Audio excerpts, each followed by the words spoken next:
welcome back to my channel. My name's the Disney Darling, and if you're interested in anything Disney or travel related, please be a darling and subscribe to my channel. So today, we have another guest star with us. It is Andy again from the Mr. R Show. Hey everybody. Woo-hoo! Welcome, Andy.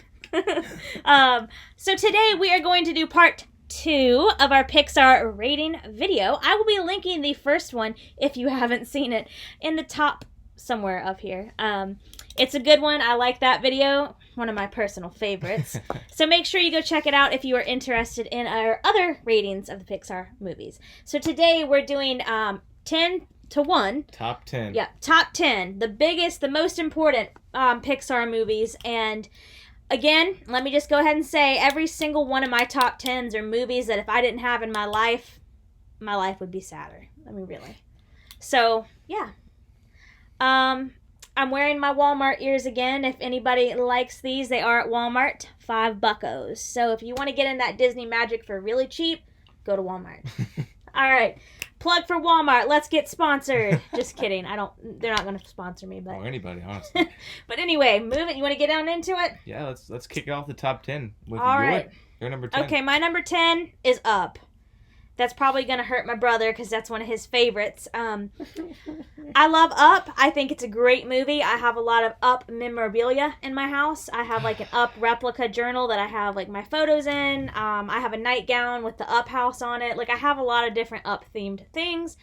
I really love the movie, but I think the first 10 minutes is like a bam in your face kind of movie and amazing. And it's like tears jerker for the first 10 minutes. That might be the saddest movie I've ever seen, and I've never known a movie to make that many adult men cry.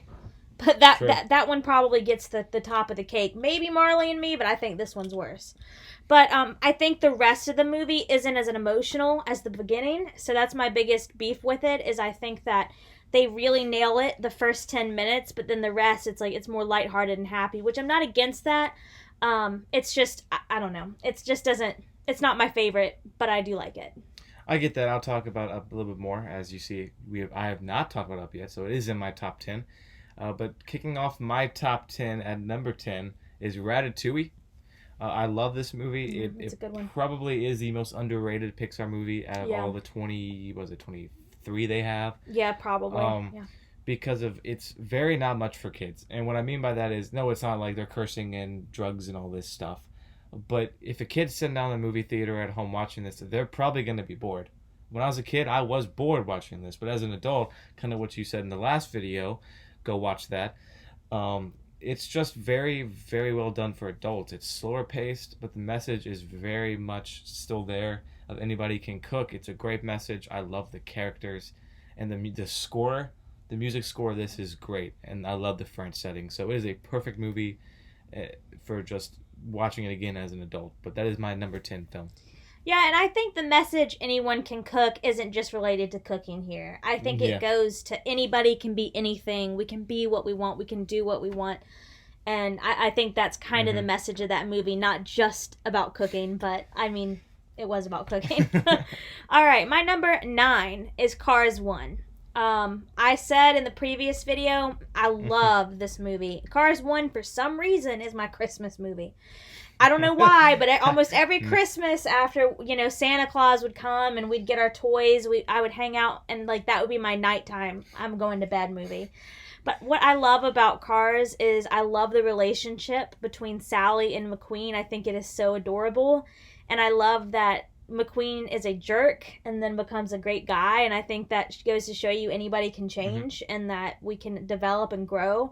But my favorite part of that movie is the old school, it kind of brings you back that nostalgia from the past, and I'm huge on that. I will go and drive down paths for no reason just because it makes me feel like the past, and I love the 80s music, and I don't know, I miss the old times, and that movie to me is reminiscent of that, and I like that. Yeah, that movie really just makes you want to just take things slow, and just drive down old times, old towns. Me and her growing up in the South, in a small town. Small town. We relate to that message a little more. I know I can see why you like that movie. It's not my top 10, but it is a good movie. My number 9, which is gonna really hurt my girlfriend's feelings here, is Monsters Inc. because that is her favorite film. Um, it's tough to put this at number 9 because of how good it is, how good the comedy is, how good the duo is between Mike and Sully, and then you add Boo into Yeah. there. But there's just so it's hard to find even negative things to say about these movies. It's Yeah, getting it's to hard. it's getting to the point where it's personal preference. Right. But I don't know. I really liked the movie. I think maybe Boo was a little bit too annoying for me. How old do you think she's supposed to be? Does anybody know? I think she's like 4, maybe 4? You guys 3, think 4. she's 4, 3? Let us know in the comments Do what you you know? guys her age is.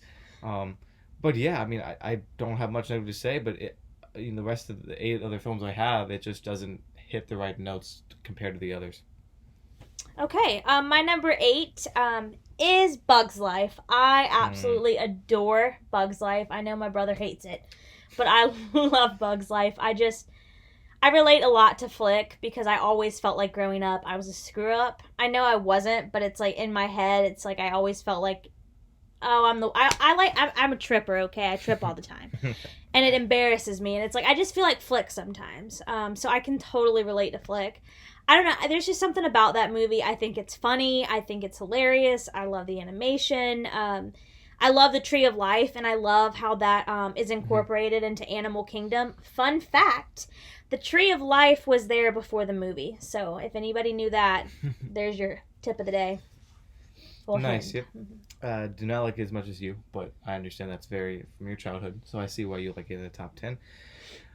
But my number 7 is Finding Nemo. You didn't do your 8. Number 8. Whoops, that's me being like her, a little clumsy there. But number 8 is Finding Nemo. I really like the message of just the father and son relationship. I love movies like that because it's not talked about as much nowadays, especially now. I love the huge ocean is just such a huge setting, but also feels so small at the same time. The way they do the movie, the animation is stellar. I love every single time any of the turtles are on the screen. I love it, and it's a really well done movie. It balances the emotional punches with very good comedy. Might not be the funniest Pixar movie, but it really is funny, and it is my number 8.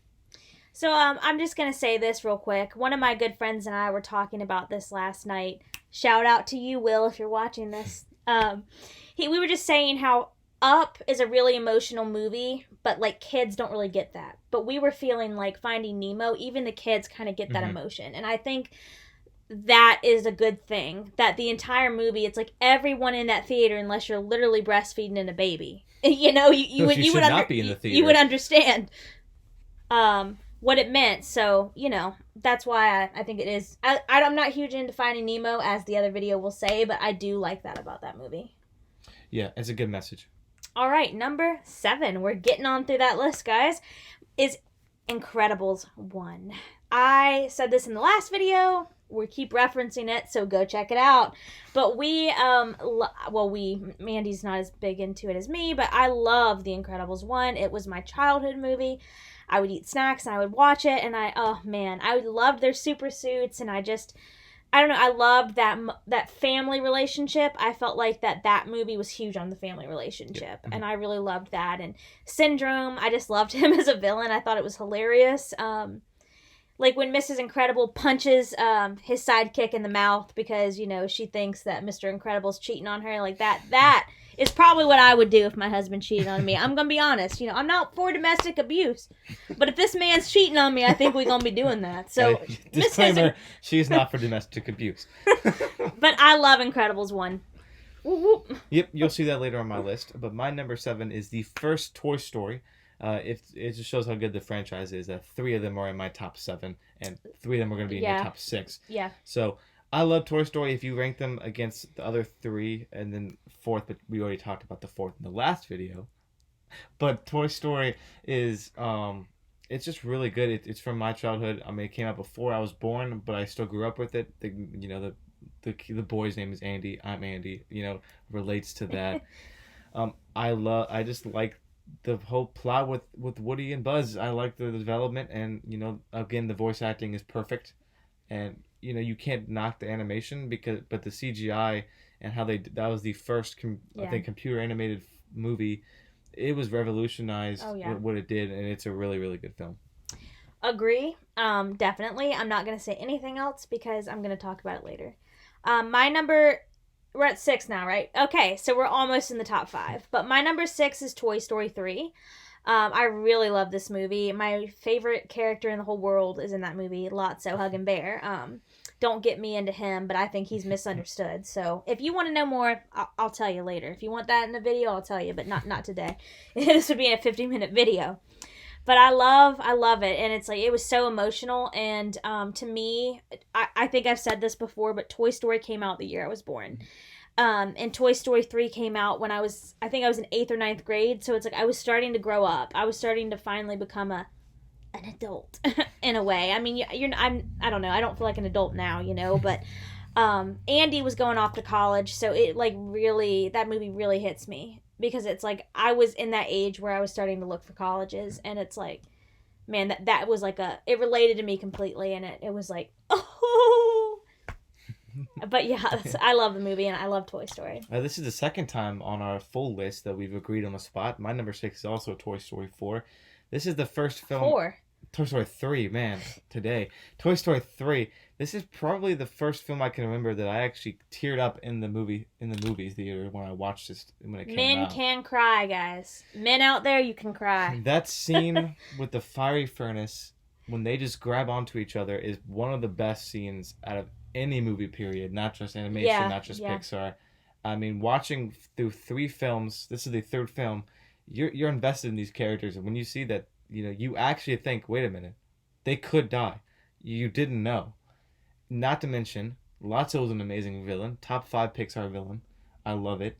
I love the whole daycare. Every time they're in the daycare is great. I loved it. I loved how they just moved. It was a great film. Really loved it. It's tough to put it as low as I did, but there's so many better ones in my opinion. But Toy Story 3 is my number 6. Another thing that I want to point out is that like during that furnace scene, nobody said a word, but we could completely know what was going on. And I mean, just to be able to make a movie where words aren't needed, that's revolutionary. So yeah, that is why I love it so much. But now we're at top 5, people. Top 5! Okay. Mine is Toy Story 2. I love Toy Story 2. The only reason I have it topped over 3 is for some reason I just like it more. I love the Woody's Roundup gang. I love when we meet Jessie and Bullseye. I love Wheezy. I almost called him Squeaky. Wheezy. I love Wheezy. I love how he's on the shelf and he's like, my squeaker's broken. Like, I just love it,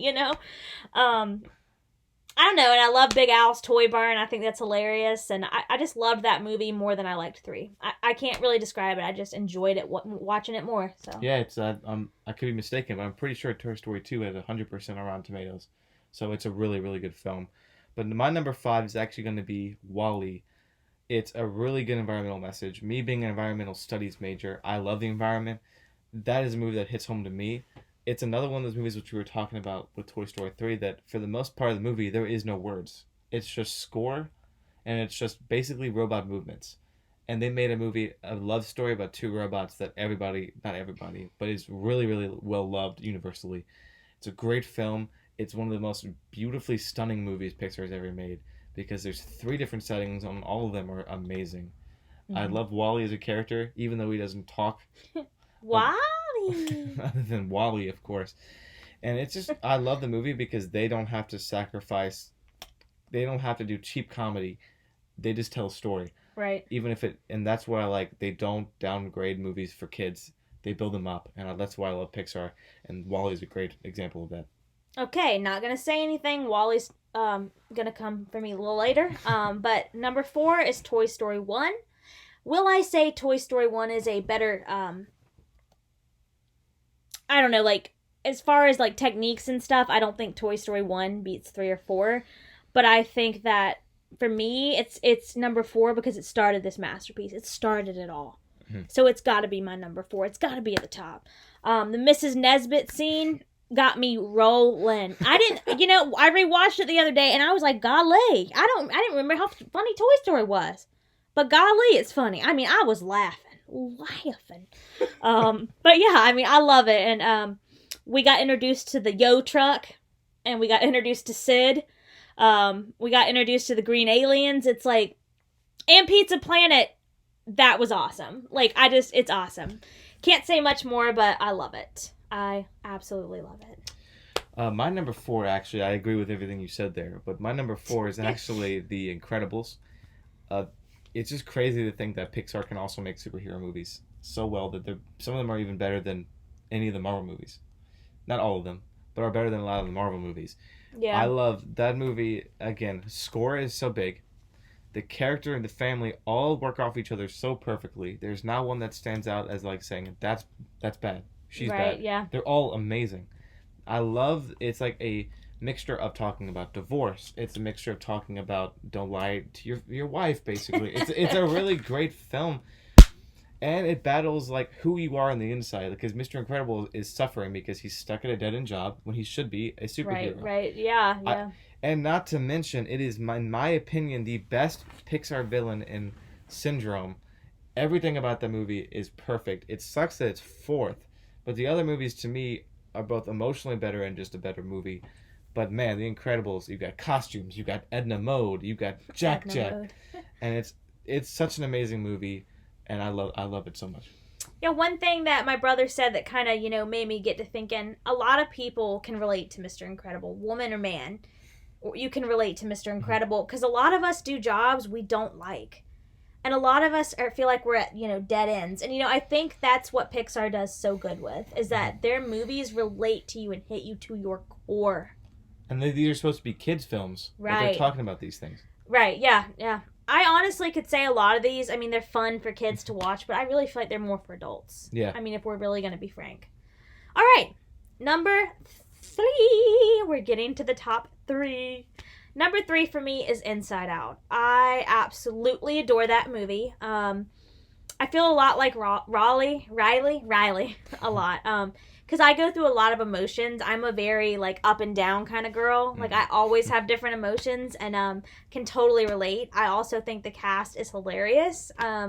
You got a lot of the Office and Parks and Rec crew voicing these characters. Dunder Mifflin, whoop whoop. We both love the Office. My life wouldn't be the same without the Office. But I really love how Inside Out is so colorful. It describes your brain. I love that. And I love the message, it's okay to be sad, kind of. It's like, I think the world kind of tells us you shouldn't be sad and you shouldn't be angry, but it's okay to feel that way. It's okay to have emotions, and I think Inside Out does a good job saying that, because you know how it says that without all 5, it's like you couldn't be who you are. And Bing Bong!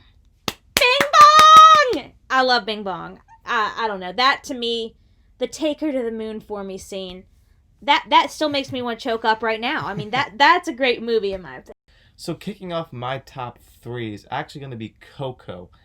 Mm-hmm. Not only is this a really good film, it also plays to my emotional parts, because this is actually the first film. It was actually me and my girlfriend's first date. We went and saw this film at the drive-in theater, and I love this film. Not only was it great, it also, with the emotional parts. Now, if we talk about the movie itself, the way that they do every single part of this movie is great. I like the twist villain. I think it actually works here. And I love how it turns out that Ernesto is really this great guy. Not Ernesto. What's his? I cannot think of his name right now. But you know who I'm talking about. I can't think of it either. I know. But I love the film. The music is great. It's the first time they've done a Hispanic movie. I loved it. I thought it was going to copy a lot of another one of the movies that they've talked about this kind of stuff before, but it was enough that it was original to itself. I know what you're meaning. The Book of the Dead movie. Yeah, The Book of Life. The Book of Life. Okay, yeah. I thought it was going to be like that, but it wasn't. It was very original. I really love the movie. The ending still makes me cry every single time I watch it. I mean, wow. The grandmother is I can't. It's just great. It's so tough to watch that and not want to cry, but it's a great movie. Okay, so I'm just going to go ahead and tell you my number 2, because my number 2 is Coco, so it's a good segue. One thing I need to tell you guys about us is that we are huge with family, because our grandparents live beside us. And like you literally, we always walked barefoot like right on over to our grandparents' house, and like it's over a creek, and it's like, I know we sound so southern right now, but it's like our grandparents lived right beside us, so it's like that movie hits me a little bit because we have kind of that family environment. I know Hispanics are very big on that. The family environment, I think in like actual like Mexico, Costa Rica, those kind of countries, I believe that a lot of their family members live with them. I don't know the same about America. You'll have to let me know down below. I'm not huge, like I don't know so much about like the Hispanic culture, but this movie was fantastic. The music was fantastic. I felt like this was the first movie that Pixar really got into music. I mean, I know the other ones had great scores, but this was the first Pixar movie to really sing a lot, and I really loved that. Like Andy said, I loved the twist villain. I loved the colors. Like, I loved that. And I loved that they honored their relatives, and that I feel like after seeing this movie, it's like we got a little bit of Hispanic culture, and I really appreciated that. Like, I feel like we were cultured a little bit more. Also, when Coco came out, this was the time when Pixar started doing all those sequels, you know, with Finding Dory, The Incredibles 2, Toy Story 4 was coming out. Yeah. It was like this random movie was slotted after, I forget what, it was either Finding Dory or The Incredibles 2. I think it was Finding Dory. It was Finding Dory.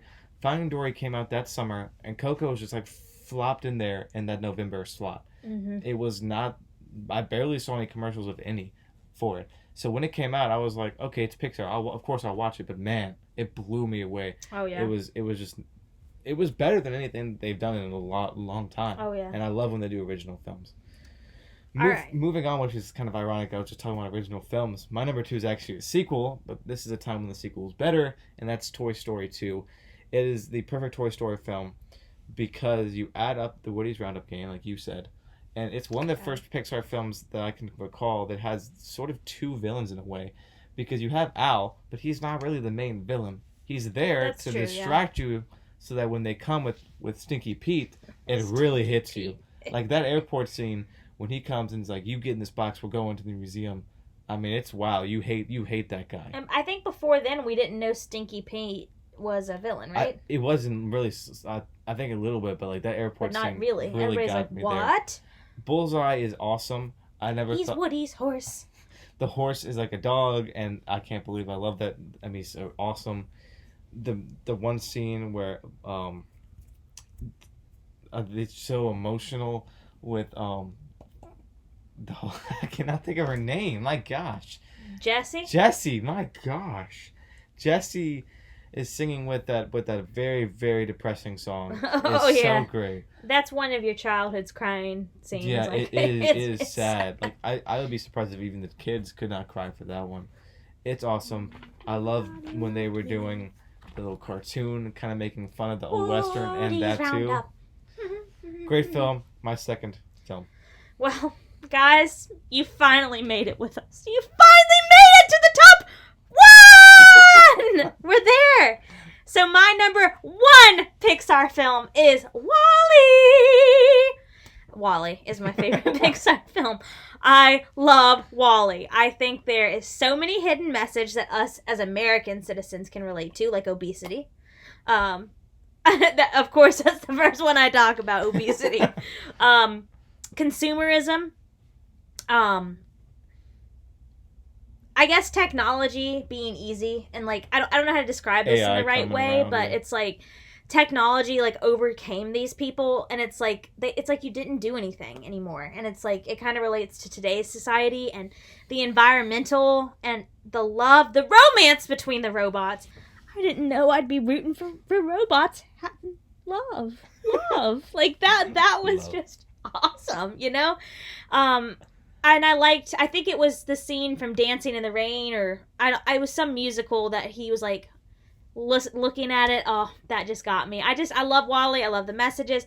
I love the animation. I love how it's in space. I love the love. It's my top 1. What can I say? Like, it was awesome. My number 1 film is Up, and it is very biased, I understand, because of how emotional. Boo. So, I get it. The first 5 minutes of the movie, it doesn't matter what the rest of the movie was. It's going to be a top 10 automatically. But the rest of the movie, for me, does not lessen the movie. Yes, you're right. It's not as emotionally punching of your gut. but the film is still really, really good. I love the message, like Carly, trying to deal with this grief. That's a huge message that people really need. Kids, not so much, but adults need that kind of message in life. Sometimes even kids, because you never know when death's gonna, come at your front door knocking. Yeah. I love Russell. I love Kevin. I love Kevin. Now I'm not huge on the villain, but the film itself's not really about I don't remember the villain's name. Charles Muntz is the name. All right. But I love the forest setting. I love everything about the film. It also has a significant meaning because this is me and my girlfriend's movie. We always, always, always buy each other stuff from this, do things based on the movie.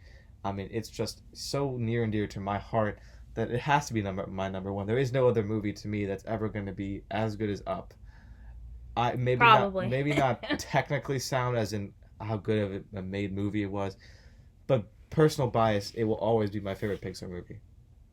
All right. Well, guys, thank you for coming on this journey with us. You don't know how much we appreciate it. Please let us know what your favorite Pixar movies are. Again, let us know if you disagree or agree. I hope you guys have a wonderful day and you're having a wonderful week, staying safe, and we will see you next time. Thank you, Andy from the Mr. R Show. Please go check them out, guys, for coming. Bye-bye, my darlings. Have a good day. Bye-bye. Come on, say goodbye. Bye-bye.